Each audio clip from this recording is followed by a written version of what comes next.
Bismillahirrahmanirrahim. Assalamualaikum warahmatullahi wabarakatuh.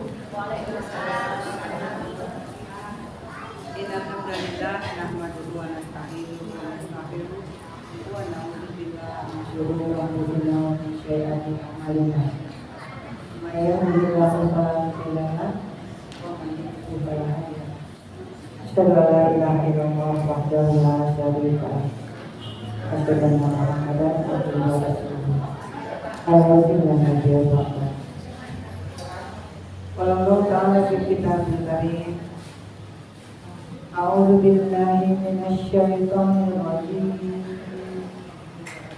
Bismillahirrahmanirrahim.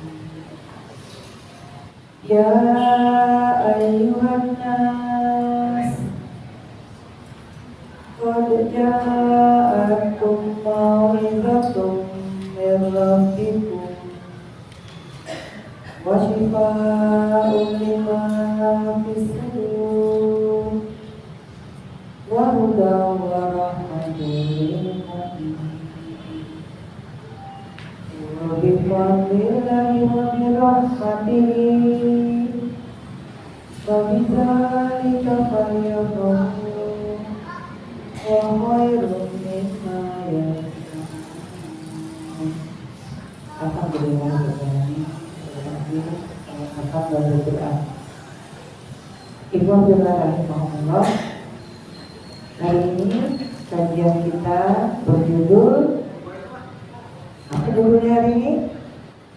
Ayo, ada yang tahu hari ini judulnya apa kajian kita?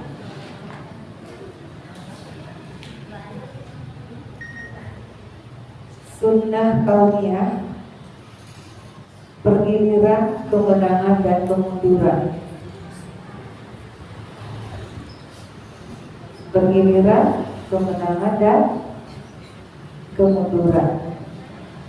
Jadi kalau di dunia ini ada yang menang, ada yang kalah, adalah sunnatullah, itu semua dipergilirkan. Gak tetap-tetap dalam keadaan menang terus, gak terus-terusan kalah, tapi bergilir. Dan itu memang sudah terbukti. Jadi kalau kita berjuang, yakinlah ketika kita memenuhi syarat-syaratnya, kita lah pemenang. Amin ya Rabbal. Mau bilang amin. Terasa ya kan? Terasa. Mari kita lihat dulu ya, ada tulisan yang sudah siapkan. Sunnah bergiliran ya, judulnya ya. Jadi ini gak usah dicatat, tapi dipahami saja agar kita ke depan paham. Sejak pertama agama Islam muncul sampai hari ini, bahkan sampai hari kiamat nanti, sunnah berupa tegak dan runtuhnya satu umat dan kejayaan serta kemunduran satu umat akan selalu bergulir. Ya, merupakan sunnatullah juga bahwa apabila suatu umat berpegang teguh terhadap aturan-aturan Allah, maka umat itu akan langgeng dan senantiasa dalam kebaikan. Akan tetapi apabila suatu umat sudah berlepas diri dari aturan yang ada, bahkan menerjangnya, maka yang terjadi adalah keruntuhan dan kepunahan. Ini yang Bunda sebutkan di dalam flyer surah Ali Imran 140.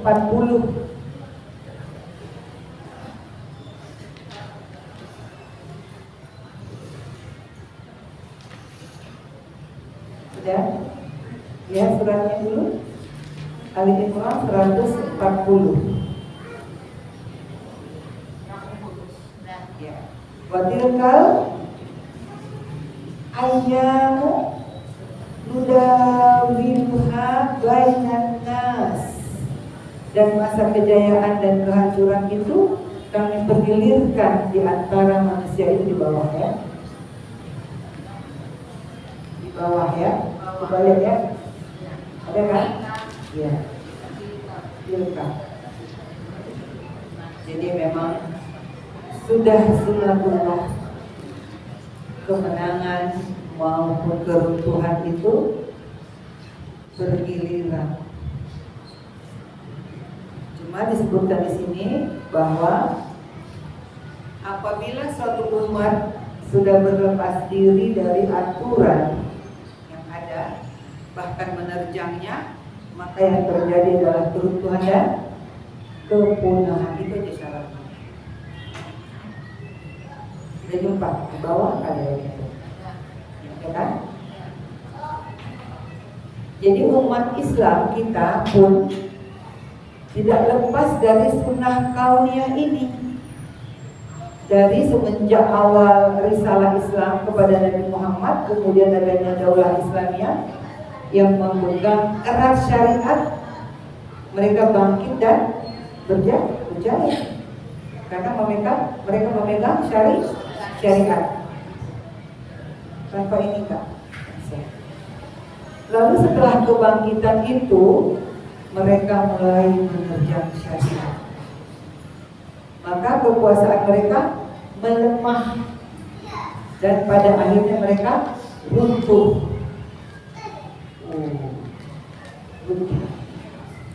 Gitu dong.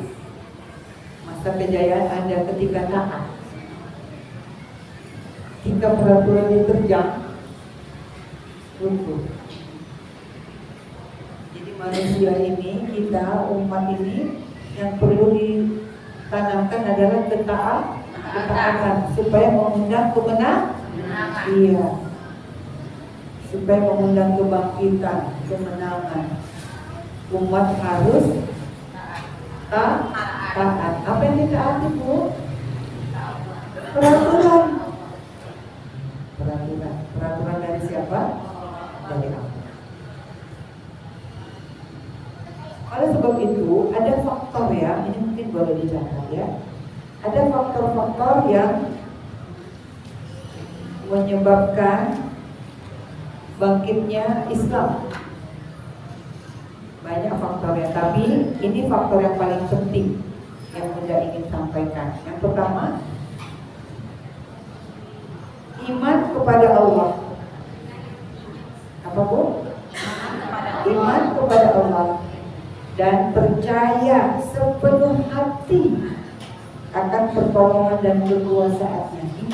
Ini yang pertama. Faktor kebangkitan yang pertama ini. Apa boleh tadi? Iman kepada Allah dan percaya sepenuh hati akan pertolongan dan kekuasaannya, yaitu Allah. Ini yang perlu terus-terusan kita tanamkan, keyakinan kepada Allah itu, keyakinan terhadap pertolongannya dan kekuasaannya. Kita lihat hari ini, ada nggak kekuasaan yang nggak runtuh? Hari ini runtuh kan? Udah runtuh belum?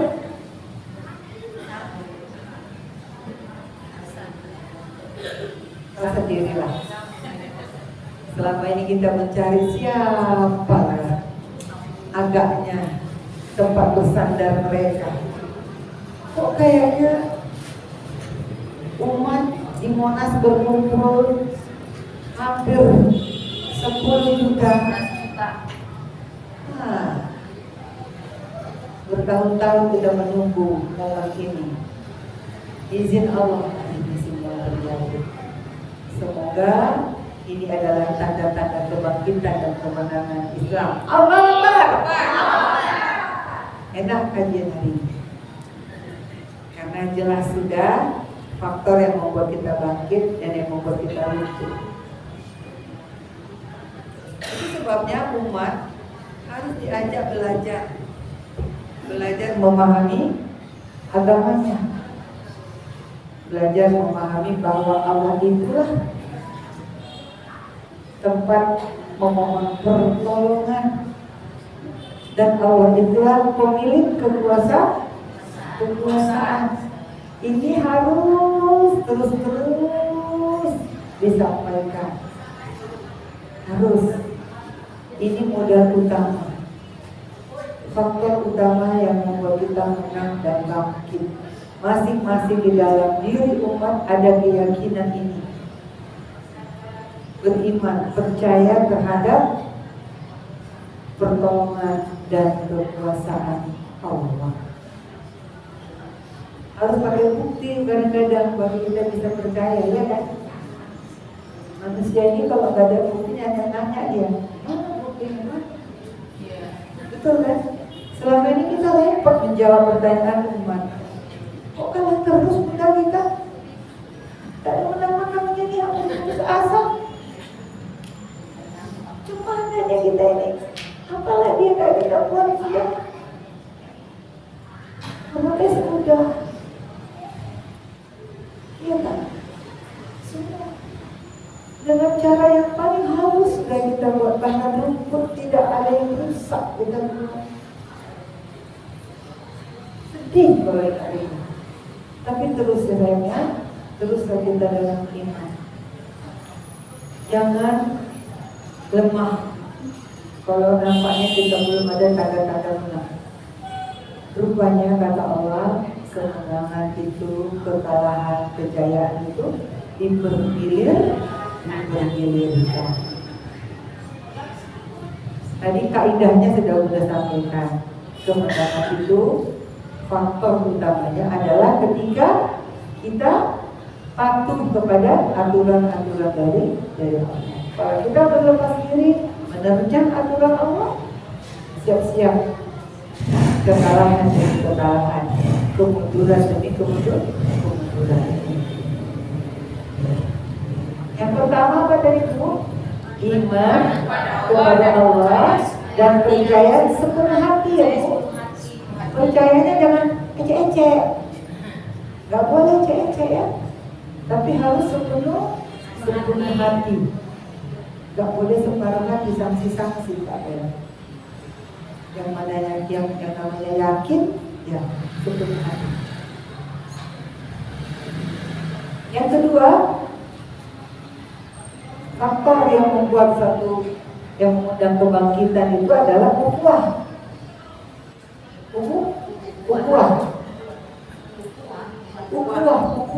persatuan, dan meninggalkan perpecahan. Ibu harus pandai-pandai cari kawan saudara ya. Jangan gara-gara dia bajunya jelek bukan kawan kita, enggak. Yang pentingnya hatinya bagus ya. Cita-citanya sama-sama kita. Yang penting seragam adalah cita-cita Bu, bukan baju. Baju itu hanya nomor kesekian.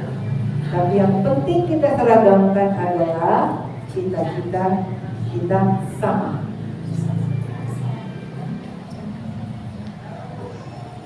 Bukan udah bilang yang seragam ini nggak boleh loh. Nah, sayang. Oh ini dari Bromo ya? Ini jemaah muda yang Semarang nih. Dari Bromo. Dari kalah cepat sama lawannya sampai duluan. Silakan saya. Masya Allah. Ada yang sudah usul, itu Masya Allah. Kalau kita seperti itu tuh mungkin udah gak buat rumah ya. Coba lihat. Kesana udah mau datang, sudah dekat di sana. Ya. Sudah makan tadi saya? Sudah? Nanti ada makan. Nomor 2 apa tadi? Kemudian kemenangan itu apa? Ukhuwah. Iya.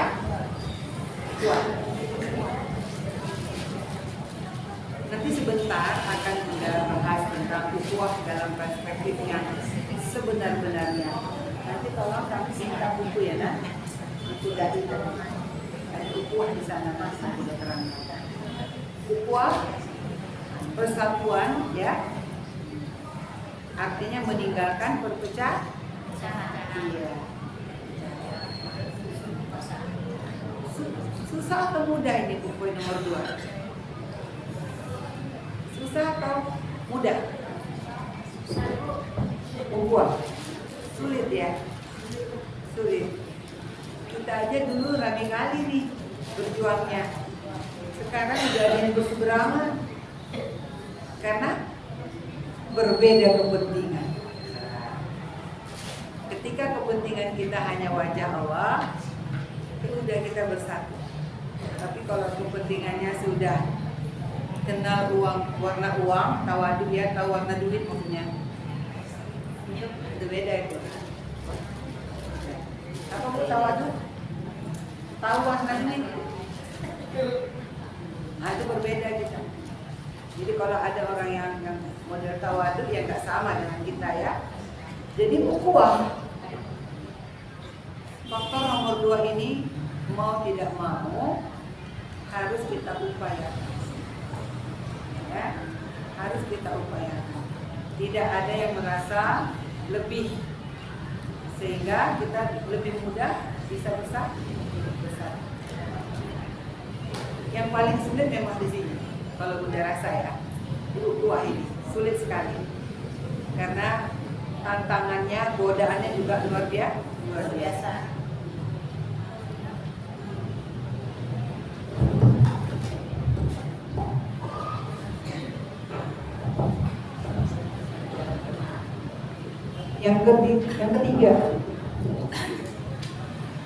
Yang ketiga,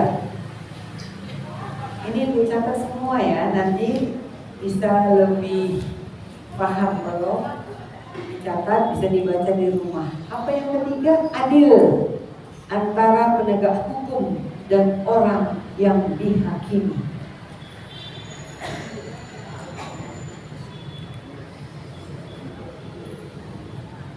Kalau ada keadilan antara penegak hukum dan orang yang dihakimi, insya Allah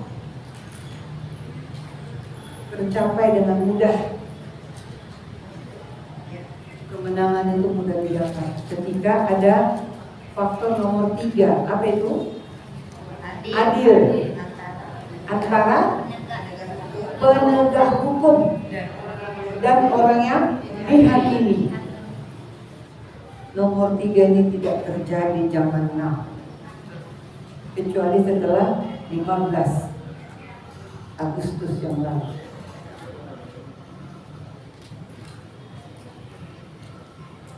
Poin nomor 3 ini poin yang sangat penting. Jadi antara penegak hukum dan objek yang akan dihakimi ada keadilan.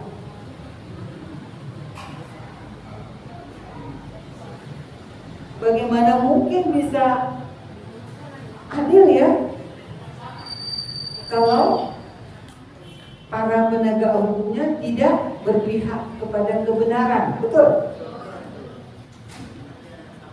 Sulit bu nomor 3 ini. Jadi makanya gak menang-menang perjuangan. Karena ini gak ada, tidak adil ya.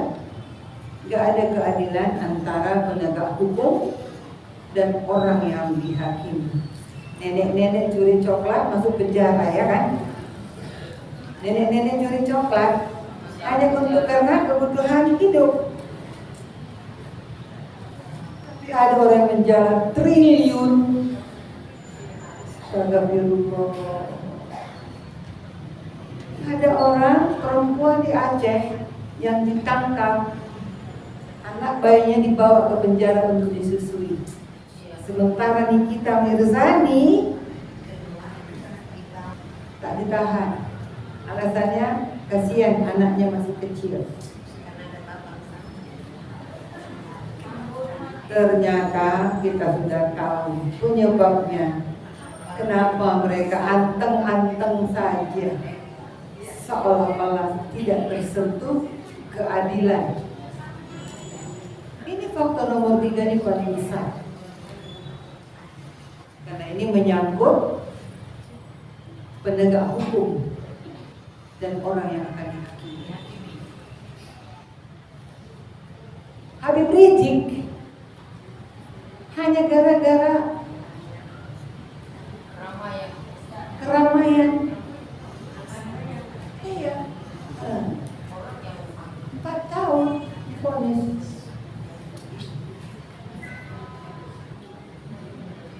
Semua guru-guru kita yang soleh-soleh dicari pasalnya untuk dijebloskan ke penjara. Nah, nanti ibu kalau dia nggak suka sama ibu, kenapa ke penjara? Oh, ibu ini ada salahnya. Kenapa? Kurus sekali dia tengok. Nanti akan ada pasal orang kurus masuk penjara.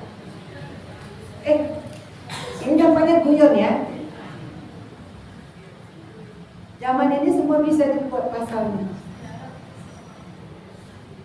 Dicari pasalnya, Bu. Mary dari Lampung penjara sekarang. Kenapa? Dituduh bawa anak-anak aksi. Itu penjara.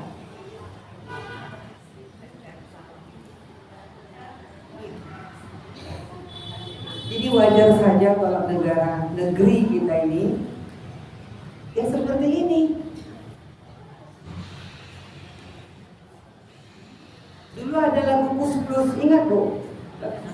Tongkat kayu dari apa Bu? Jadi ubi apa? Dari tanaman. Kolam susu. Saking apa Bu? Saking makmurnya, saking suburnya kita, negara kita ini, saking suburnya.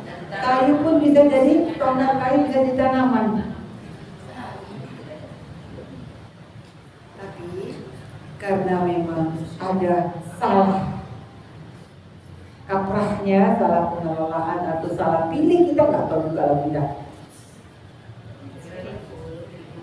Gara-gara apa?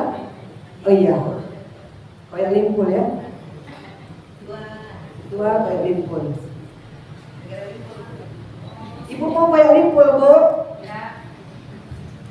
Bunda udah dengar sekarang di satu daerah sudah dimintai KTP karena mau bagi-bagi beras. Nanti KTP itu disimpan, dijadikan data sesuai dengan yang mereka perlukan.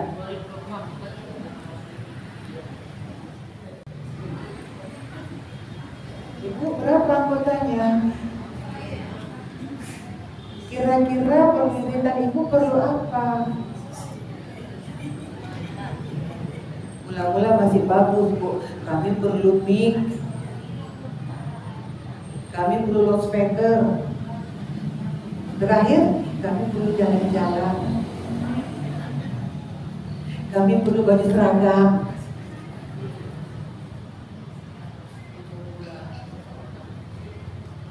Makanya nggak menang perjuangan ini.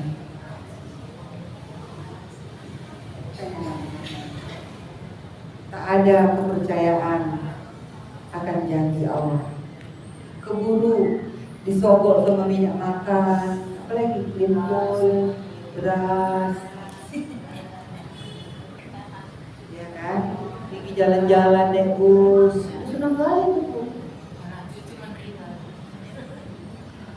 Ini harus kita pikirkan. Kita harus menjadi sebab kemenangan yang datang itu. Jangan jadikan kita penyebab kemenangan itu tertunda, bahkan batal.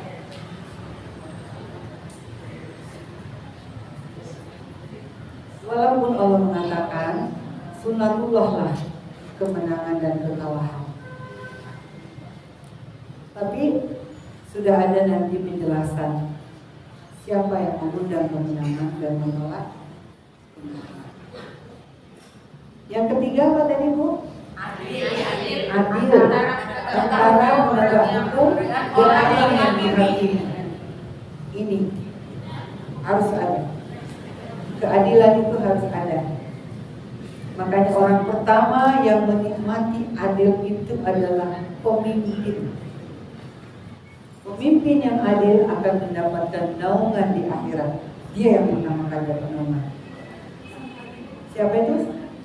Pemimpin yang adil. Pemimpin yang adil. Yang keempat, ilmu dan tersebarnya agama kepada setiap golongan. Ini yang tersebar di umat apa? Bukan ilmu, nafsu. Kalau kemenangan mau diturunkan Allah. Syarat yang keempat adalah masyarakat itu diberi ilmu. Ya, ilmu dan tersebarnya agama kepada setiap golongan. Agama itu aturan. Agama itu adalah aturan. Ini yang keempat syaratnya. Ilmu.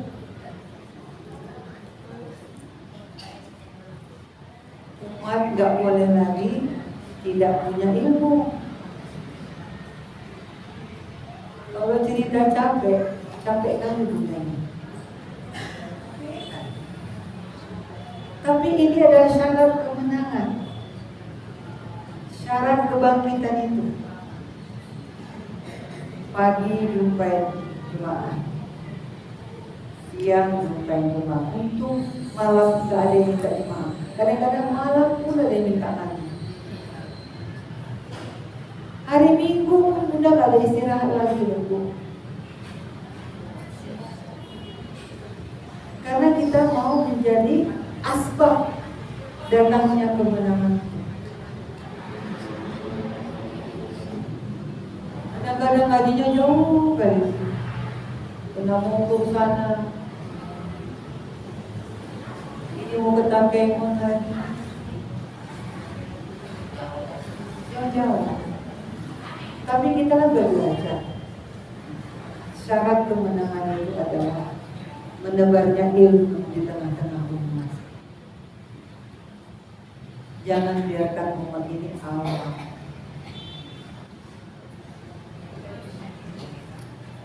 Ibu-ibu yang sudah ada ilmu, jangan biarkan ilmu itu ada pada diri kita saja, ya.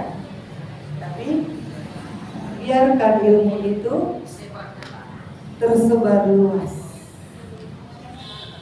Boleh jadi kemenangan itu datang. Kalau kita masih hidup, alhamdulillah kita nikmati. Kalau tidak, kita sudah punya andil.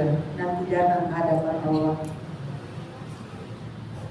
kita sudah bisa menjawab apa yang sudah kita buat ketika hidup ini di dunia, yaitu sebagai penolong agama Allah. Suratnya di mana? Surah Muhammad, surah 47 ayat 7. Ya ayyuhalladzina amanu in tansurullaha yansurkum wa yusabbit aqdamakum. Itulah motivasi Bunda dan kita semua menjadi penolong agama Allah. Silakan puasa.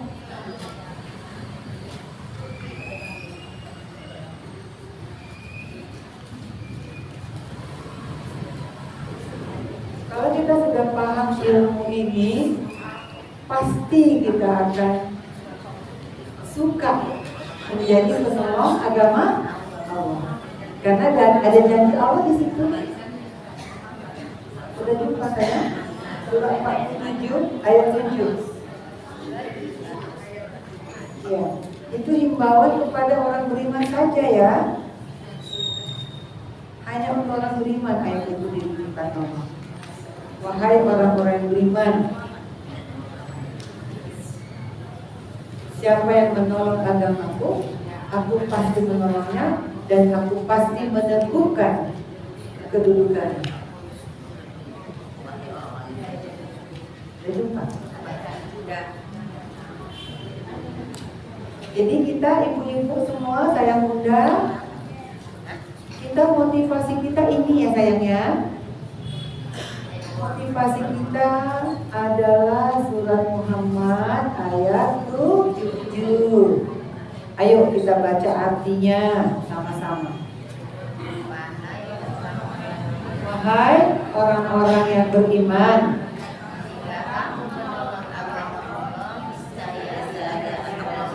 niscaya Dia akan menolongmu. Iya, dan meneguhkan kedudukanmu. Gak ada yang bisa geser kita dari sisi Allah itu. Kalau di dunia bisa digeser roh kita. Nah, gampang orang geser-geser kita. Ada yang pada menjilat, geser apa? Difitnahnya Allah. Itu cuma dari di dunia. Tapi lihat janji Allah itu. Wahai orang-orang yang beriman, siapa yang menolong agamaku, terus pasti aku akan menolongnya dan meneguhkan. Jadi nggak usah takut. Kalau niat kita adalah dalam rangka menolong agama Allah, nggak usah takut. Allah pasti menolong kita. Pasti menolong kita. Ditolong dari apa? Ditolong dari ancaman neraka. Ibu takut neraka atau takut miskin, Bu?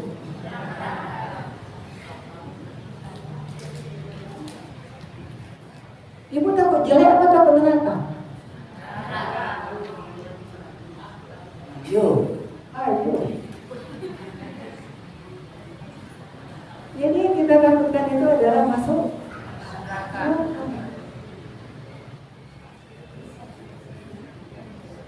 Jadi nggak akan ada orang yang bisa menggeser kedudukan kita ketika niat kita adalah menolong agama Allah.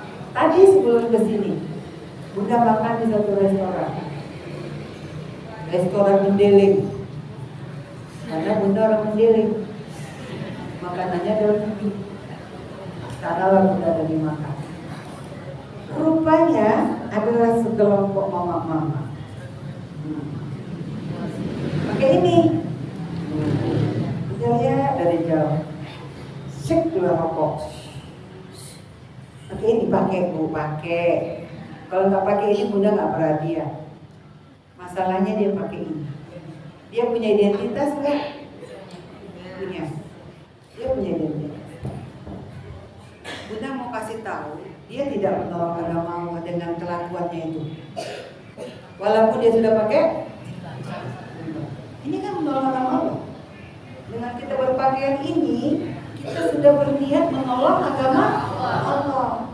Tapi dia mungkin gak niat itu, cuma ikut-ikutan kali.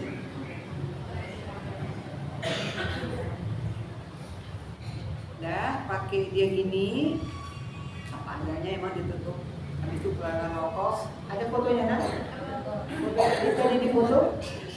Ada fotonya Bu. Bunda nggak mau cerita tentang rokok. Begitu rupanya ya.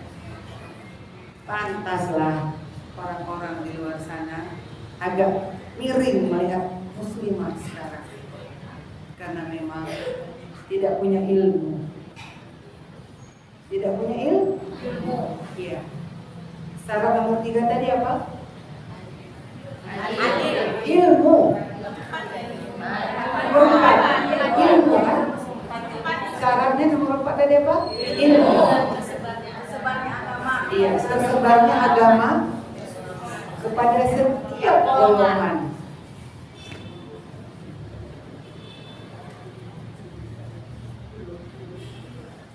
Udah pas mau pulang lewat campur rupanya dia dengan orang-orang yang bukan muslim, memang campur. Tapi dia di antara orang yang non muslim, mestinya dia lebih menunjukkan keislaman yang pantas dihormati. Kenapa Bu dia seperti ini? Apa yang salah pada diri? Tidak tidak berilmu. Makanya kemenangan tidak datang karena umat tak berilmu. Iya, tak berilmu.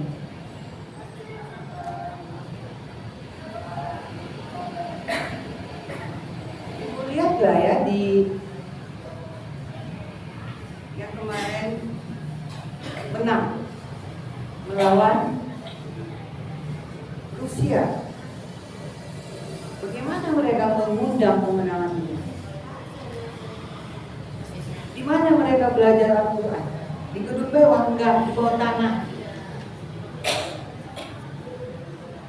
Di bawah tanah. Di Afghanistan Bunda baca. Waktu kemarin terbuka berita dia waktu mereka mengusir Amerika, bukan Rusia, Amerika. Oh, mereka usir kan? Mereka usir. Siapa mereka? Mereka itu adalah Taifah Mansurah, kelompok yang dibantu oleh Allah. Banyak enggak? Sedikit.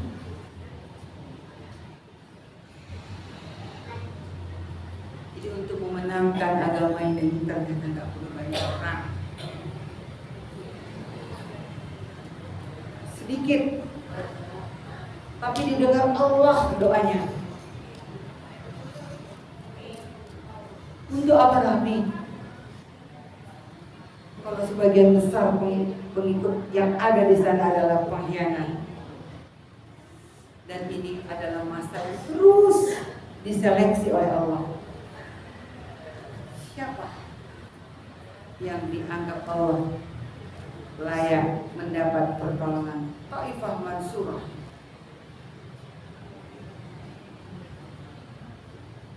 Ilmu.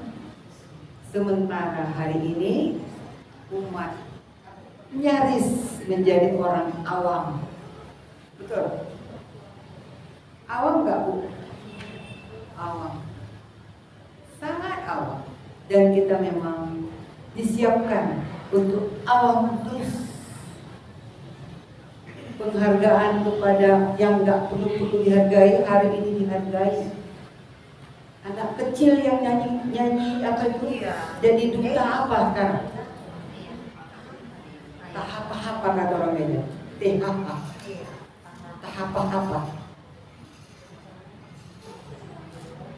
Memang kerusakan itu ada di poin ini juga.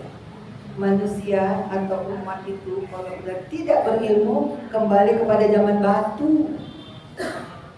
Ya. Zaman yang menghargai nenek moyang.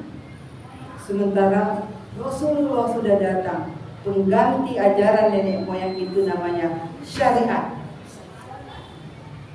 Sekarang hampir-hampir syariat tidak lagi dibicarakan. Heboh semua, masing-masing dengan nenek moyangnya. Dan itu sangat dihargai. Kepercayaan, kebiasaan nenek moyang sedang digali hari ini, dan itu mendapatkan ruang yang luas, penghargaan yang luar biasa. Kalau ibu cerita peraturan Allah, jangan harap.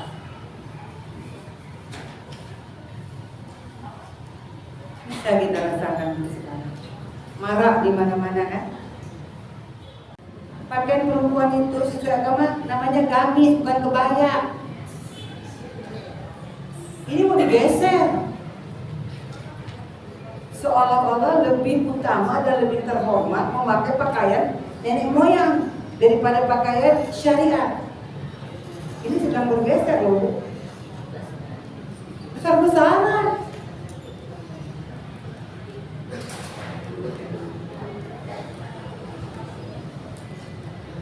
Ilmu. Kalau ilmu ini sudah tak tersebar lagi di tengah-tengah umat, semuanya akan mudah dikuasai. Betul? Betul. Kalau ada bodoh, mudah nggak dikuasai. Ada yang bodoh secara terpaksa ya, anak-anak disebar narkoba. Ya kan? Bodoh semua kan? semuanya jadi modoku?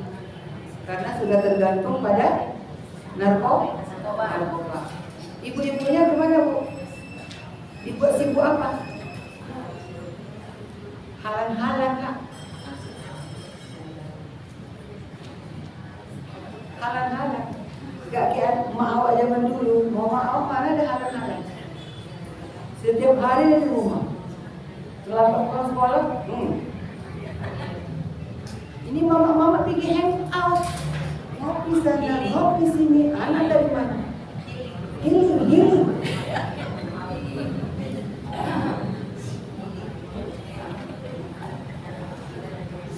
Sementara mereka di sana ibu-ibunya ngurus anak.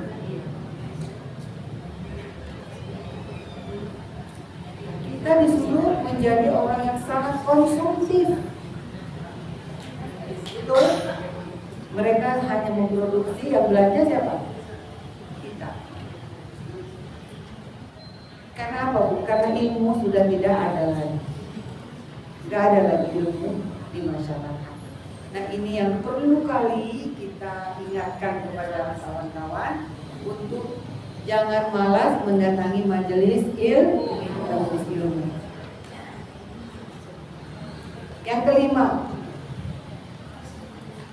Yang kelima yang menyebabkan kemenangan itu datang, iqdad.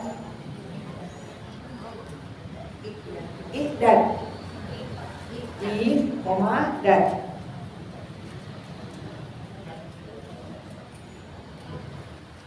itu artinya mempersiapkan diri. Coba buka surah Al-Anfal 60.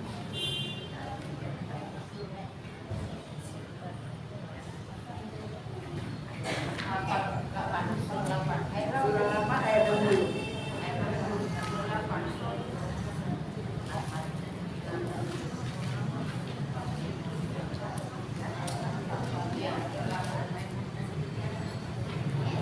Sudah buka?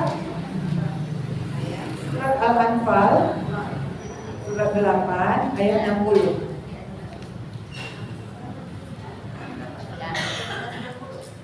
Surah 8 ayat 60 ya sayang. Al-Anfal ya.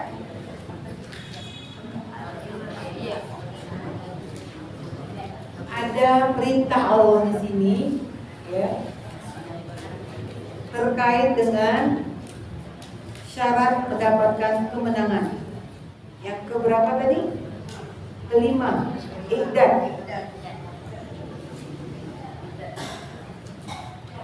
Sudah jumpa?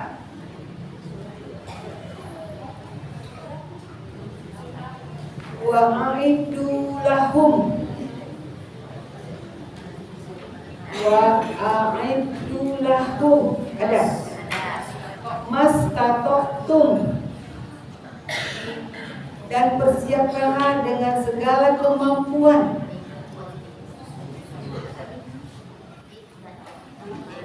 Dan persiapkanlah dengan segala kemampuan. Masya Allah.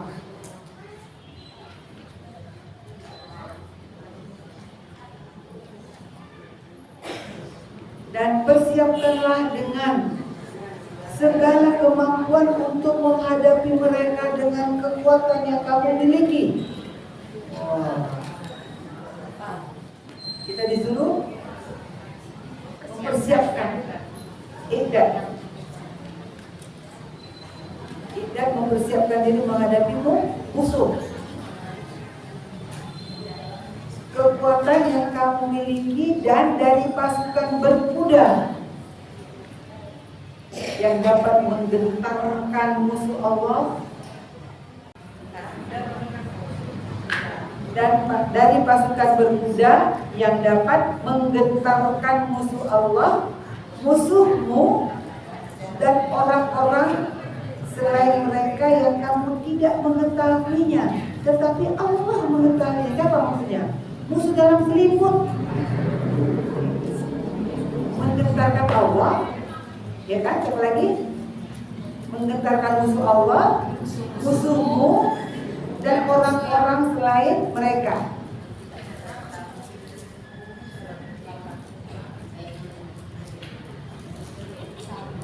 Apa apa saja yang kamu infakkan di jalan Allah, niscaya akan dibalas dengan cukup kepadamu, dan kamu tidak akan dizalimi atau dirugikan.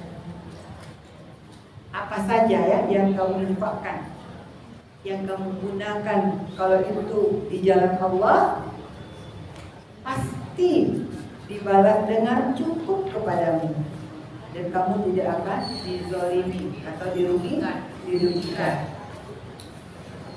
Itu iqdad ya. Jadi kemenangan yang kita tunggu-tunggu itu memiliki beberapa keadaan, beberapa syarat yang tadi sudah kita bahas. Yang pertama, ayo kita ulang. Iman kepada Allah dan percaya sepenuh hati akan pertolongan dan kekuasaannya. Pertolongan dan kekuasaannya. Jangan minder ya Bu, kalau nengok kekuasaan atau persenjataan orang yang lebih canggih. Bisa saja Allah hanya mengirimkan angin atau suara atau apapun itu, yang itu di luar dugaan kita. Atau Allah jebloskan tanah tempat mereka berdiri. Yakin? Yakin ya sayangnya? Yakin. Ini yang pertama, punya iman yang kuat, punya keyakinan yang kuat, percaya sepenuh hati terhadap pertolongan dan kekuasaan. Yang kedua, kuat. Ya, kuat.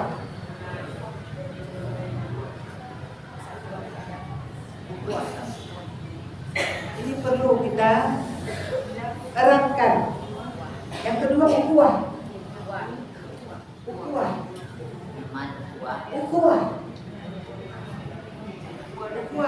Persatuan ya, dan meninggalkan perpecahan. Ini harus kita tahan sayangnya, harus kita tahan. Kalau ada orang kunut, ada tak kunut, kok berantem, ya? Oh, aku nggak mau sholat di sana. Kenapa? Nggak kunut. Gara-gara urusan remeh-temeh, nggak kawan kita sama saudara kita. Nggak boleh ya. Ukhuwah di depan. Ukhuwah di depan. Kalau mau mengundang kemenangan. Yang ketiga, apa tadi? Adil. Adil antara siapa? Ya, adil antara penegak hukum ya, dengan orang yang dihakimi. Harus ada keadilan di sana. Kalau ada curang, kemenangan itu susah kita dapatkan. Tapi kita perlu pemimpin-pemimpin, penegak-penegak hukum yang adil. Ada yang adil Bu? Menurut itu sekarang siapa yang adil? Ada. Cobalah sebut siapa yang adil.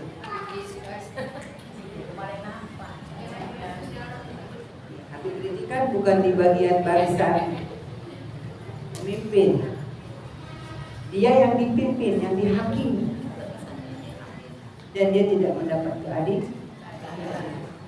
Kita ini adalah objek hakim, objek hukum. Mereka lah orang yang menghakimi kita. Iya. Jadi kalau ini tidak ada, sulit mendapat kemenangan. Jadi harusnya penegak hukum itu harus bisa bersifat adil. Kalau nggak adil berarti gimana nih? Gantilah itu Bu. Ganti, tukar. Supaya terpilih pemimpin yang adil. Sanksi Bu, bilangnya. Yang keempat, ilmu dan tersebarnya agama kepada setiap golongan. Ya. Harusnya ilmulah yang tersebar, bukan nafsu atau bukan syubhat, tapi kebenaran. Ini harus tersebar. Syarat yang kelima, dan surat apa tadi?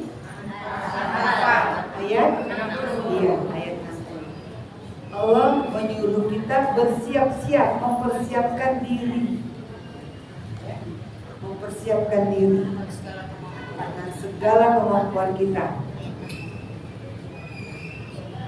Kalau semua muslimin sudah paham ya, apabila semua kaum muslim paham dan mau merealisasikan beberapa hal itu di atas, insya Allah kebangkitan akan segera datang. Ini kan kita nggak pernah kaji nih. Mau berjuang tapi macam mana syaratnya nggak tahu kita. Makanya hari ini Bunda pikir dari sekian topik ini paling penting agar kita bisa meraih kemenangan dengan mengindahkan syarat-syarat yang tadi. Jadi masing-masing kita ada peran di syarat nomor 5 sampai 5. Mungkin di syarat nomor 5 mungkin peran kita nggak terlalu besar ya. Mungkin bukan kita yang paling besar. Nomor 3 pun mungkin kita juga enggak. Yang paling bisa kita buat adalah 1, 2. Bisa buat 1, 2, 4. Ya. Poin 1, 2, dan 4. Mungkin kita bisa di sana ya Novi. Ya, iya. Iya, makanya kita harus membahas ini supaya kita tahu di mana peran kita, supaya kita bisa berperan mengundang kemenangan itu. Mau nangis ya kali ini ya? Mau nangis orang ini? Bangkitnya mental kaum muslimin secara bertahap ya. Bangkitnya secara bertahap. Yang pertama apa? Bersabar, mereka mampu bersabar, berkorban, dan teguh pendirian. Apa dulu Bu? Bersabar, berkorban, teguh pendirian.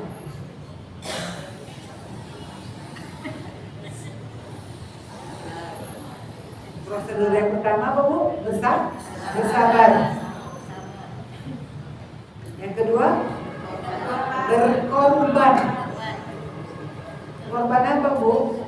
Korban harta, korban waktu, korban perasaan. Ada aja gitu.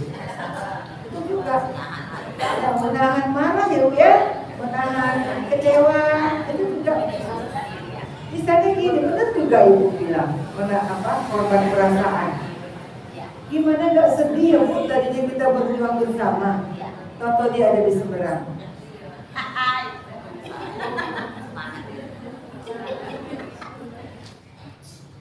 Ya kan bersabar juga namanya ya kan ya. Bersabar untuk tidak ikut sama dia. Karena mungkin mereka mendapat ganjaran berupa iming-iming kan, kita sabar aja. Biar lawannya keren aja. Ini panjang. Korban perasaan nggak Bu? Perasaan kan? Betul Kak Ibu tadi. Di antara korban itu bentuknya adalah korban perasaan.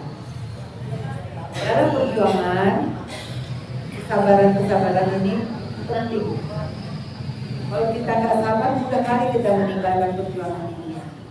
Ngapain juga aku ada di sini? Ini kan Bu, ngapain aku ada di sini? Dibenci orang, diejek, dikata-katain, habis uang ongkos, apalagi dari lawannya kan? Berapa ongkosnya Bu kalau aksi? Ketawa kan sayang? Kalau kita nggak mengharap janji Allah itu ngapain kita? Ngapain kita? Karena kita punya keyakinan, aku sedang menolong agama. Ya, nanti aku ditolong Allah dari panasnya di neraka.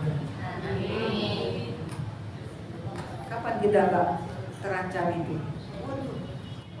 Dengan apa kita bisa ditolong Allah? Dengan ini, dengan niat menolong agama. Jadi ada proses ya, ada sabar, ada berkorban, ada teguh pendirian. Ya.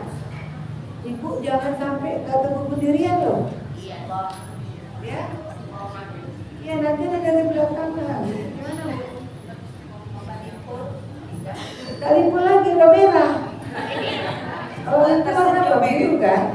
Ini merah loh. Tapi Bunda lihat semua air muka jemaah Bunda dari mulai tadi pagi sampai hari ini wajahnya adalah wajah penolong anak. Amin. Jadi ada proses sabar, kemudian berkorban dan teguh pendirian. Ini satu informasi lagi yang mau kita sampaikan ya, bahwa umat Islam umat yang tak pernah mati. Beda loh dengan umat yang lain. Kaum Samud itu udah nggak ada lagi, selesai. Firaun selesai. Tapi tidak dengan umat Islam. Masya Allah. Udah akan bacakan beberapa sejarahnya, ya. Gak usah ibu catat, cukup didengar, kemudian dihayati dan diambil ibrahnya, supaya kita bangga menjadi umat dari seorang Rasul Nabi Muhammad Sallallahu Alaihi Wasallam. Ya, umat Islam adalah umat yang tidak akan pernah mati dan akan selalu tegak. Selalunya setiap runtuh pasti akan kembali tegak dan berjaya, karena ini merupakan sunnatullah kepada kaum muslimin. Ya, sunnatullah kepada kaum muslimin. Berbeda dengan umat-umat lainnya terdahulu. Kalau udah runtuh, tidak kembali berjaya dan tidak akan tegak lagi. Padahal dahulu mereka adalah umat yang paling maju dan berkembang. Contohnya siapa? Firaun di Mesir. Ya, Firaun di Mesir. Sekarang tinggal piramidnya aja. Tinggal piramidnya top, gak ada lagi. Yunani juga begitu, Aristoteles berakhir. Kekaisaran Romawi berakhir semua. Romawi juga sudah tinggal puing-puing. Persia juga. Persia itu bahkan di zaman Rasul sudah kalah. Kekaisaran Inggris pun sudah runtuh. Yang terakhir itu apa, Bu? USSR, Uni Soviet, negara komunis terbesar di dunia, runtuh. Kalau nggak salah benar tahun 81. Terbagi menjadi negeri-negeri, menjadi negeri kecil. Semua habis. Jadi semuanya sunatullah, sebagaimana di surat Al-Mujadilah ayat 21. Surat keberapa itu? Mujadilah 60. Coba lihat. Ayatnya 21.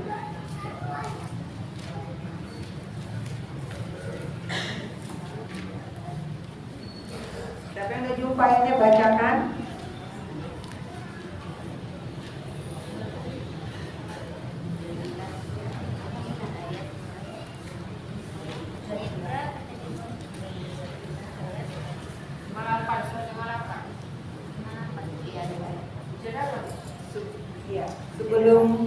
Sebelum Al-Hasyr. Ya. Mujadilah 59 ya, 50 8. ayat 21. Iya. Apa kata Allah di sana? Allah telah menetapkan aku dan rasul-rasulku pasti menang. Sungguh Allah Maha Kuat, Maha Perkasa, Maha Kuat ya, Maha Perkasa. Senang ya dengar ayat ini. Nah, Surah Mujadilah 21 ya.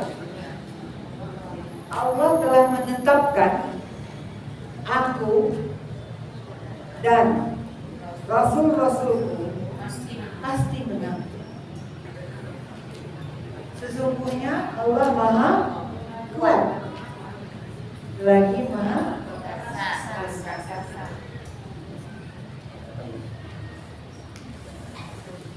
Donald Trump aja udah lengser ya kan? iya. Dulu hebat kali tetapi kerja ya kan?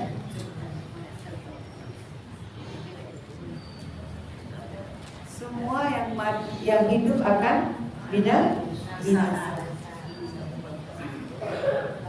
Kemudian setelah Mujadilah 21 ada lagi tambahannya surat An-Nur 55.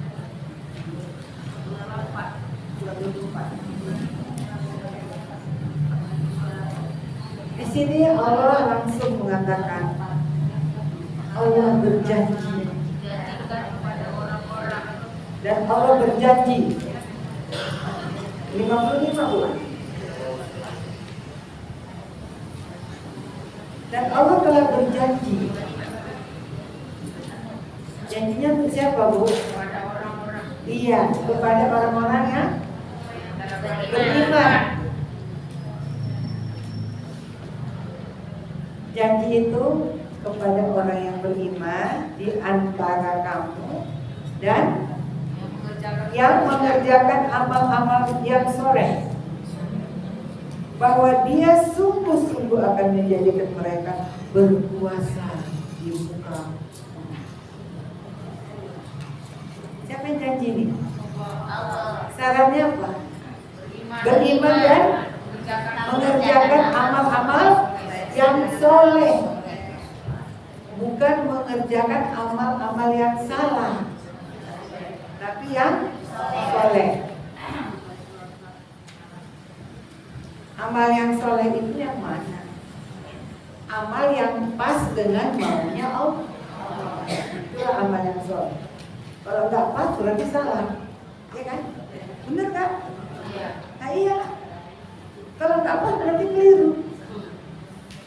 Jadi amal soleh itu amal yang pas dengan maunya Allah. Maunya Allah yang mana? Maunya Allah itu kau contoh Nabi Muhammad. Itu maunya Allah. Cocokkanlah dengan maunya Allah supaya amal kita berstatus soleh. Kalau enggak salah. Syaratnya itu kalau mau menang, beriman dan mengerjakan amal-amal.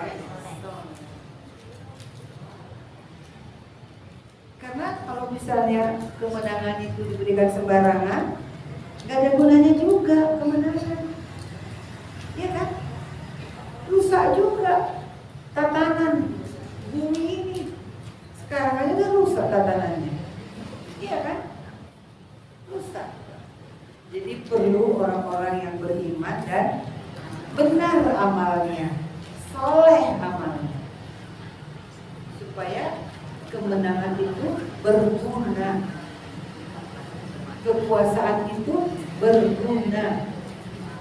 Karena kalau kekuasaan itu diberikan kepada yang salah, sama dengan Fir'aun. Kalau Fir'aun yang tidak ada rasa kemanusiaannya diberi kekuasaan, gimana, Bu? Apa kata Fir'aun? Bunuh anak laki-laki, biarkan anak perempuan, kan gitu kan? Siapa yang bilang itu? Fir'aun. Gara-gara apa, Bu? Dia suruh bunuh anak laki-laki. Gara-gara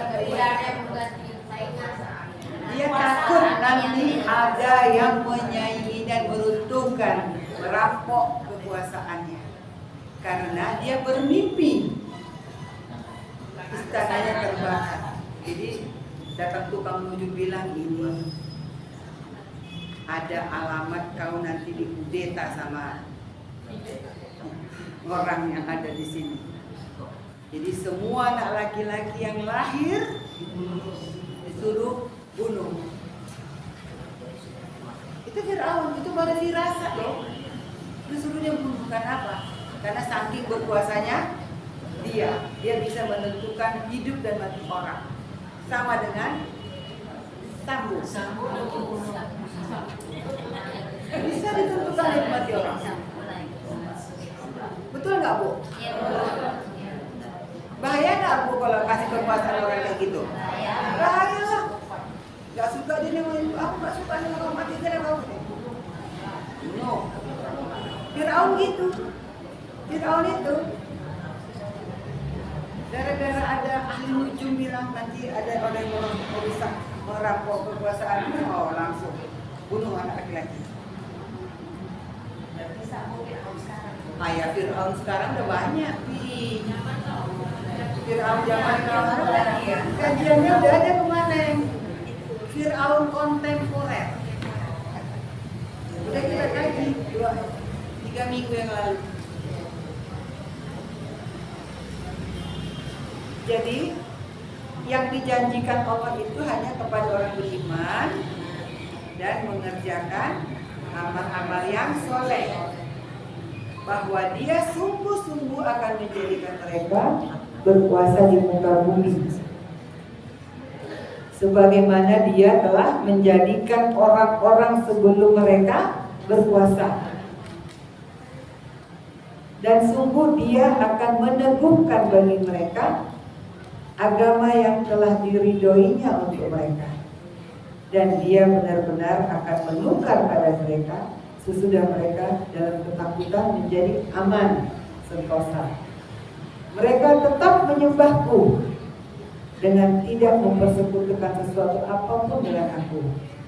Dan barang siapa yang tetap kafir sesudah janji itu, maka mereka itulah orang-orang yang fasik. Jadi janji Allah untuk kemenangan itu ada, tapi ditentukan kriterianya. Dalam hal ini orang yang beriman dan mengerjakan amal yang soleh.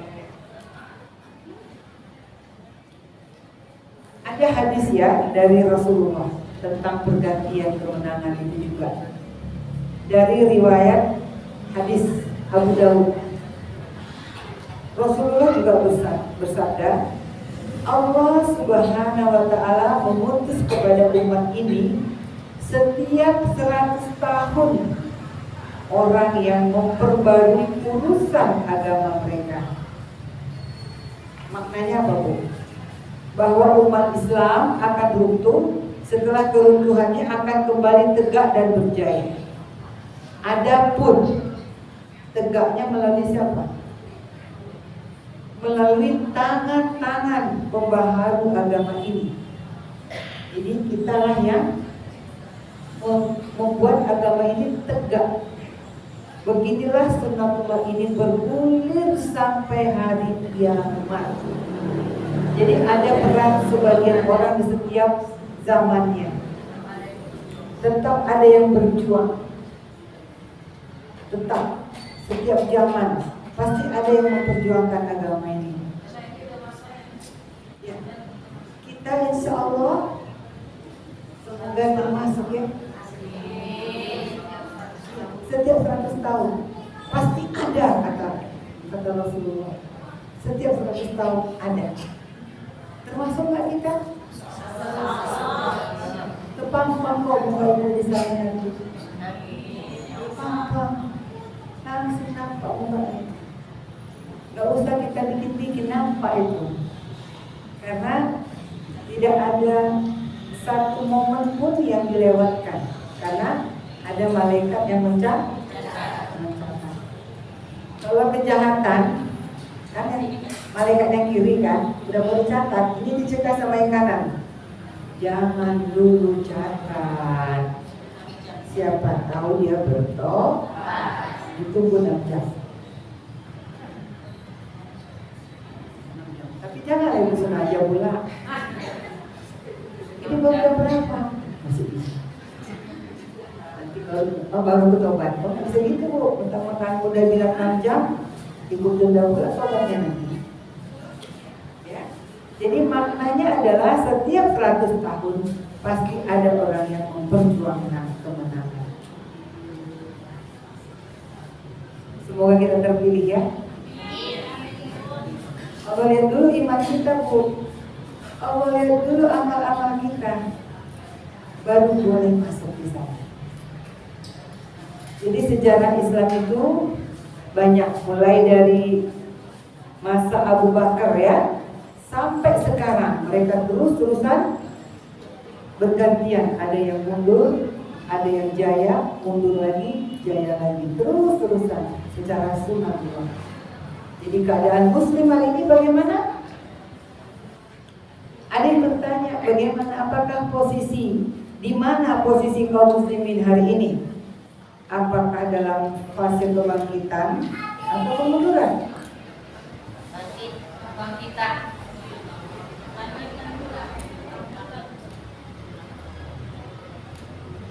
Coba jawab dulu. Kemunduran.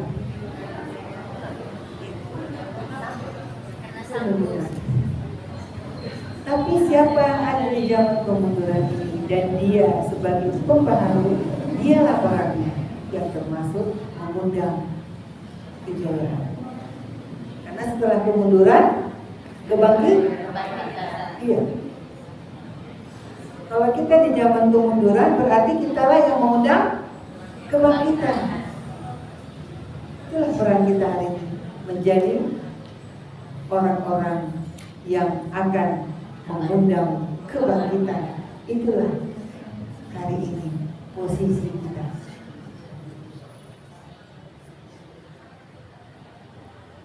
Akan menuju kebangkitan.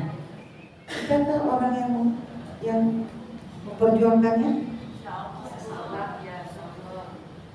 Insya kalau kita dari zaman kejayaan, kita nggak ada lagi dunia, udah jaya, betul?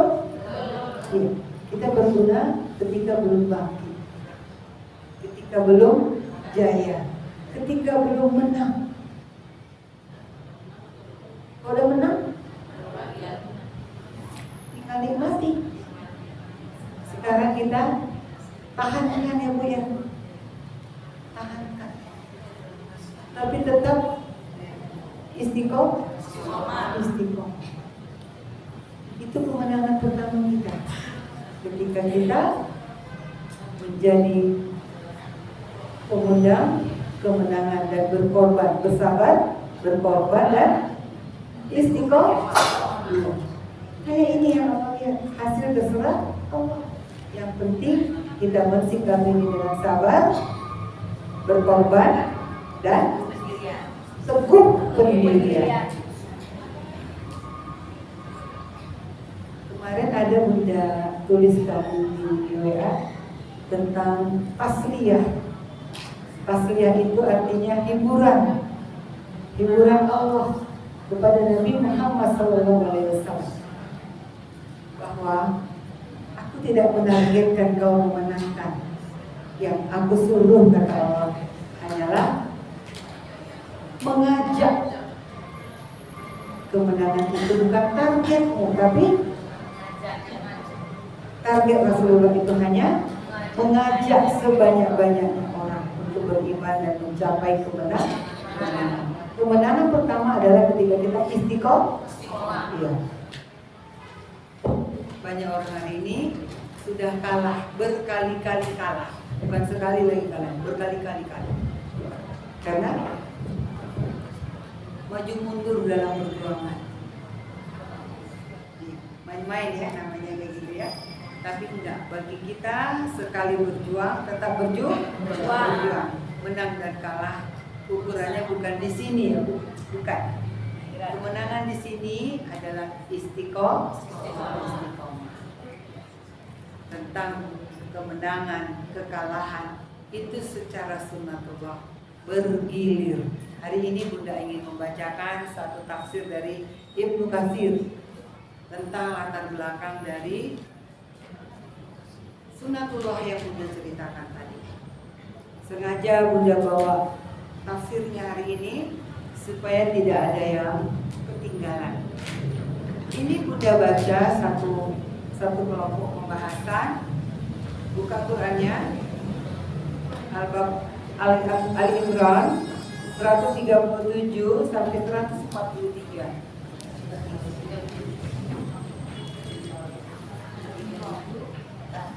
Iya. Tadi yang kita buka 140 ya.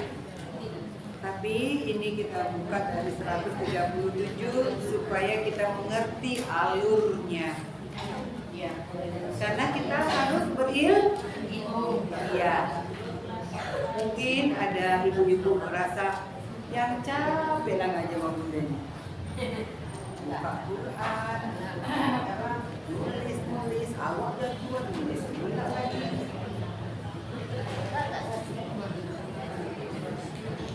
Tapi kan udah ada syaratnya tadi kan, harus berilmu umat ini. Ya. Coba kita lihat 137. Ya, Novi baca Novi artinya Dek.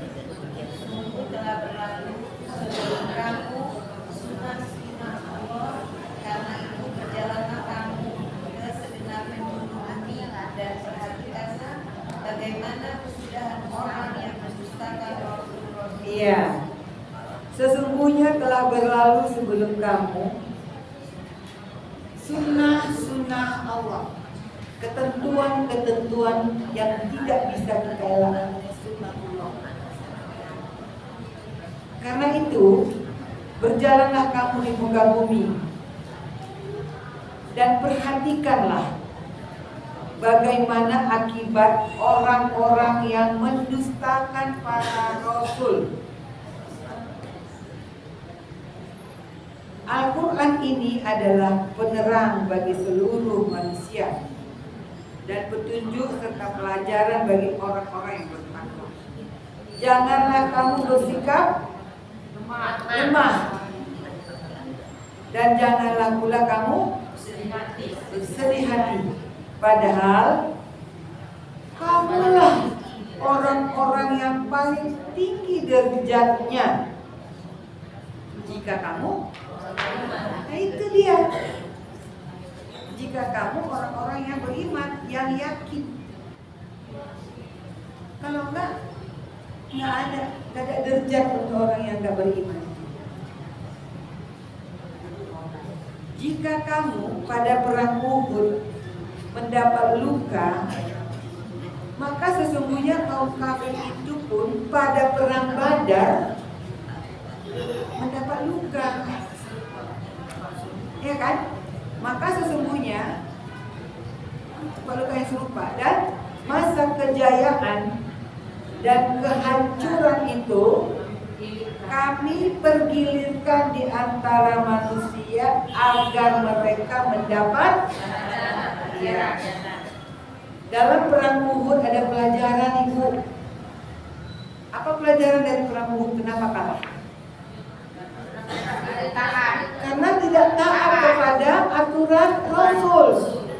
Rasul sudah bilang ini bagi pasukan pemanah yang di bukit ini nggak boleh turun ya sebelum ada kode dari aku. Nggak boleh turun di sini terus. Rupanya perang di bawah nampaknya udah kalah. Nampaknya kalah ini musuh. Banyak harta ghanimah. Yang sana udah kalah. Turun kita turun. Jangan, katanya jangan turun, belum ada. Itu kan udah banyak yang turun. Turun mengambil apa? Ghanimah. Rupanya dilihat sama Khalid bin Walid. Oh itu Khalid bin Walid belum Islam. Masih di pihak musuh dia. Enak kali lah dia. Dihantamnya semua lagi berharta tadi. 70 orang kabarnya langsung sahabat meninggal. Kalah. Di situ pun Nabi koyak gigi serinya.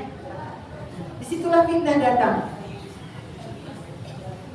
Rasul udah wafat, udah meninggal. Jadi sebagian orang yang mendengar Rasulullah wafat lemas. Inilah latar belakang ayat ini. Jadi diterangkan di sini kalau kalian berperang untuk Rasul itu satu waktu wafat. Tapi kita tidak berperang untuk itu, tapi berperang untuk Allah. Iya. Ini kan apanya ya, kisahnya ya. Kami pergilirkan di antara manusia agar mereka mendapat pelajaran dan supaya Allah membedakan orang-orang yang beriman dengan orang-orang kafir, dan supaya sebagian kamu dijadikannya gugur sebagai syuhada. Dan Allah tidak menyukai orang-orang yang zalim. Dan agar Allah membersihkan orang-orang yang beriman dari dosa mereka dan membinasakan orang-orang yang kafir. Andai kata kita ada dosa, boleh jadi dengan itu semua dosa kita hapus. Tapi kalaupun bukan karena dosa, bisa jadi Allah hendak menaikkan derajat. Apakah kamu mengira? Nah, ini ada pertanyaan Allah. 1, 4, 3 ya. Apakah kamu mengira bahwa kamu akan masuk surga? Padahal 1, 4, 2 ya. Padahal belum jelas bagi Allah orang-orang yang berjihad di antara kamu, dan belum nyata orang-orang yang sabar. Jadi pujian orang yang akan menjadi pemenang itu boleh jadi bentuknya seperti ini, peperangan, sebagai ujian untuk melihat orang mana yang bersungguh-sungguh berkorban dan yang bersabar. Dengan perjuangan ini banyak yang nggak sabar, Bu. Ya, jangankan mengharap ghanimah, merampok pun mau dia. Itu tidak termasuk orang yang mendapatkan janji Allah. Ya, sesungguhnya kamu ada 1, 4, 3 Bu, kita lihat. Sesungguhnya kamu mengharapkan mati syahid sebelum kamu menghadapi. Sekarang sungguh kamu telah melihatnya dan kamu menyaksikan.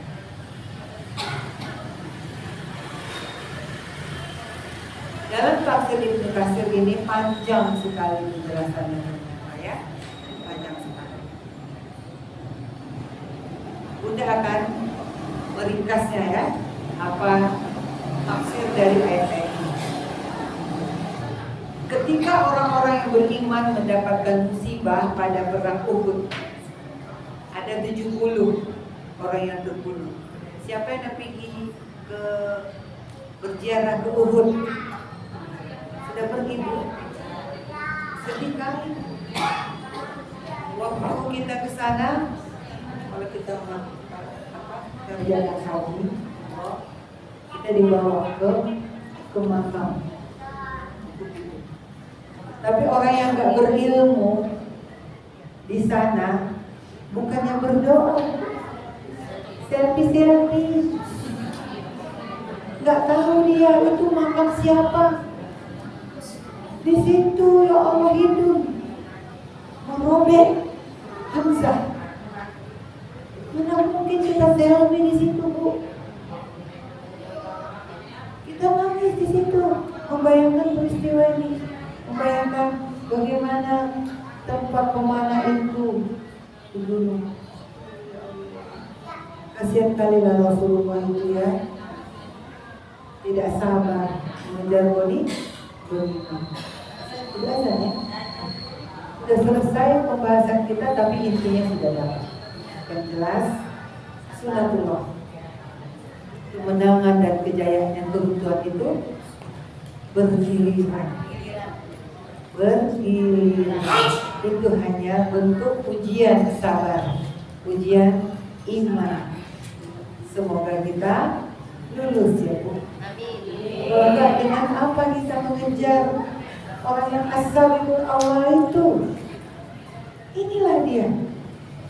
Kita masih boleh sejajar dengan mereka karena kesempatan itu tetap diberikan Allah. Sabar, berkorban, dan istiqomah. Mudah-mudahan kelima syarat kemenangan tadi kita berperan di sana. Insya Allah. Ayo kita baca doa kafaratul majelis. Subhanallah. Asyhadu an la ilaha illa anta. Astagfirullah.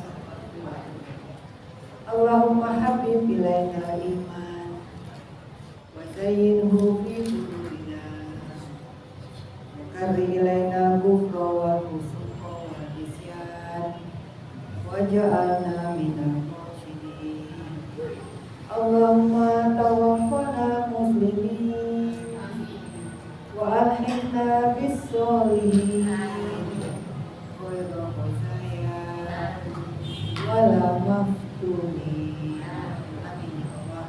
Amin ya Allah. Amin. Taqabbalallahu minkum wa minkum taqabbal ya Rabbi.